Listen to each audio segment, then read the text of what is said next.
Hey y'all, I'm Customized Key and I'm back with another video. Today I want to talk about something a little more personal, a little more in-depth about why I chose to go to a predominantly white institution, and I also want to talk about my experience in being black at a white institution.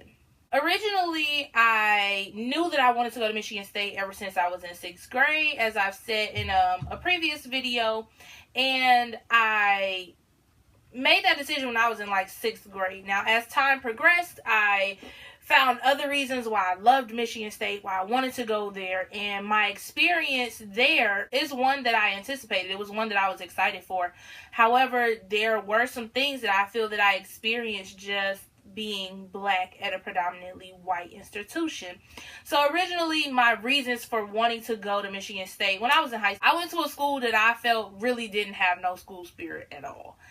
And I felt that a lot of my peers just were really concerned about some of the wrong things, as far as like showing school pride was concerned, some of the things that they chose to be involved in, some of the activities they participated in.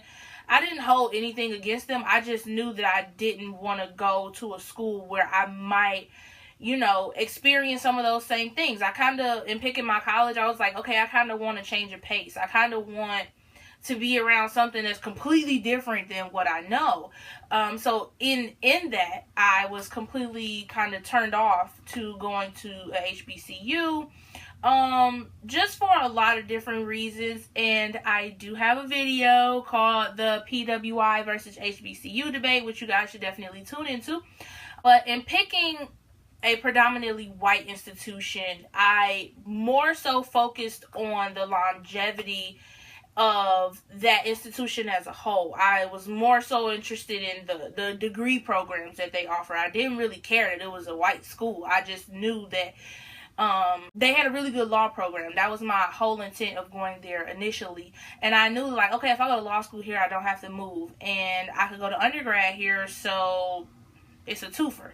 So that was more so the reason why I decided to go to a predominantly white school, just because of the degree programs that they offered, as well as the opportunity to have a change of pace as far as my peers were concerned, the type of people I would be around, and the types of activities that I would be able to be involved in. I really was looking for a place that would have a lot of school spirit, that would give me the type of exposure to different types of people that I just feel that going to other schools may not have offered me, considering the schools that I was accepted to and the schools that were offering me scholarships based on my grades. Now, my experience at a predominantly white school, what I will say is that it was everything I thought it would be, and everything I didn't think. There was a lot of partying. There was definitely a lot of school spirit, and that was one of the things that really won me over. After visiting Michigan State,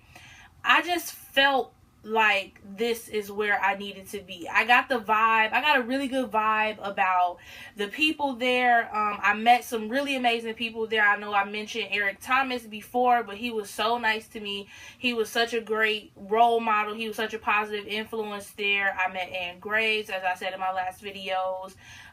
She was awesome. I met this girl named Natasha Legrand.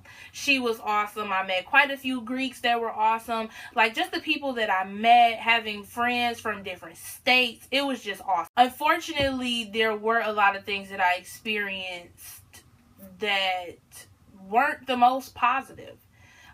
Being black at a predominantly white institution, a lot of the times I was the only black person in my class. So it's like, damn, I gotta represent my whole race in this class. Everything that I do is gonna be like, oh, black people this. Like, what do black people think about this? And everybody's gonna just look at me. And a lot of the times that happened. I had to be very careful about some of the things that I said, some of the things that I participated in, how I looked when I went to class. Like, not on a outer level, but intellectually, I knew that I had to just always take it up a notch as far as things were concerned. Was it fair? Not necessarily. I felt that in some of my classes, I was treated differently by certain professors. I remember one specific professor during my senior year of college. We were going over paper ideas, and I spelled out what I had planned for my paper. It was only like 8 of us in the class. It was a 400 level class, which means that it's higher up. Usually upperclassmen take those level classes. And I went on with my paper idea, and she basically was like, well, I just think it needs more development and da-da-da-da. Now, another person, literally, she used a different set of words, but our papers were almost exactly the same. She literally had the exact same ideas as me. She might have had 2 different examples, because we had to talk about what chapters we were planning to use when we were having this discussion as a class. She literally used all the same chapters that I used, with the exception of 2. And the professor was like, I think your paper's off to a great start. And she literally, like, I was sitting there like, wow. And the girl even looked at me and was like, that kind of nonverbal, like, are you hearing this? Am I hearing this? And even after class, she came up to me and was like, I kind of feel uneasy about writing my paper, because I feel our papers are literally the same thing, with the exception of the 2 chapters that I'm using. And I don't really know how to feel about that, but if you want me to change my topic just out of consideration for you, I'll do that. And, it was a really big relief just hearing it. But, I told her, like, don't change your paper topic. I'm pretty sure you've already started on it. Or at least have a rough draft. Like, it's not that serious. I'll just go to office hours. And when I tell you, I went to this lady office hours, I don't know how many times. And I did read the book. There are some people who go to office hours. They be shamming. Basically, they be milking it, trying to, finesse the situation. But this situation was not finessable. And I feel like I experienced that mostly because, not even the way that I articulated myself, because I was clear in everything that I've articulated, every idea that I had. And for another classmate to say, like, our papers are identical, that just reaffirmed what I already felt. A lot of the times I didn't really feel, sometimes I'll say, included. In certain situations, like in my work environment, that was completely different than anything I felt in a classroom environment. And it kind of did suck, but it was what it was. Being in a predominantly white university and not being white definitely opened my eyes to the ways in which people view me, the things people think about me. However, it also did offer me many opportunities to dispel myths, to teach other people. I remember I had a really good experience when I lived in the dorms. I was like maybe one of 3 or 4 black girls that lived on my floor, and I lived in Butterfield.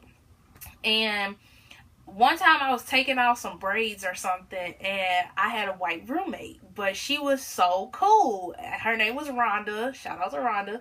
And I thought she was black because her name was Rhonda. She wasn't white. She was like of some other nationality. I want to say like, I don't know. Don't get me lying. But Rhonda was cool. I liked Rhonda, and she was the bomb.com. But getting to know some of the other girls on my floor who were like mostly white. I had a couple Asian girls who lived on our floor. But my first year floor girls, they were amazing. Okay? They were amazing. And I was taking out my hair, and they were just so intrigued. Now, a part of me wanted to be like, oh my God, like, it's just some braids, like, calm down. But to me, it's not a big deal, because that's what I've been doing all my life. I've been around that all my life. But for them, it was something that was completely new. So just taking the opportunity to teach somebody else, to, inform them on differences, and to be actually able to have those conversations where, in uncomfortable moments, using those as opportunities to teach somebody, opportunities to say, I know this isn't really familiar to you, but, I did have to have some conversations like, I don't really like when people touch my hair. It makes me really uncomfortable. Could you just please not do that? But I can understand that you're interested. It's a cultural difference. We can talk about it. So just learning how to navigate through those differences, having those conversations. I found that a lot of the times, once we had conversations about our cultural and ethnic differences, that it allowed us to get to a space where we were just more comfortable with each other. We were more comfortable with learning. We were more comfortable with explaining things. We handled situations a lot better. We learned how to articulate ourselves without offending somebody. So those were definitely things that I learned just because of me being black. I also learned the power of community. So when I saw other black people, and at Michigan State at the time, I think it was only like between 5,000 and 7,000 black people at Michigan State, and those were just the people who like, I'm black, probably on their paperwork. That don't include people who like, oh, I'm mixed and I'm this, and people who was like, you know, I'm black, like whatever, they wrote it on their paperwork or something like that. But just seeing other black people around, I definitely felt a sense of community. When I had a class with other black people, it was like, oh my god, another brown person, come, let's hug, embrace. I don't know you, but we in this thing together. So, you know, it was just a great experience for us to like be more together, to form positive habits like studying, hanging out, doing study guides, test prep. It was a great chance for me to get to know other people who may have been from the same cultural background as myself, and just to see the variation of blackness. I guess that was awesome. I was able to be around other black people who had a sense of school pride and school spirit. That was very big for me. That was something that I didn't get in high school, which was one of the big reasons as to why I decided to go to Michigan State. Like, I'm sorry, but the tailgates are lit.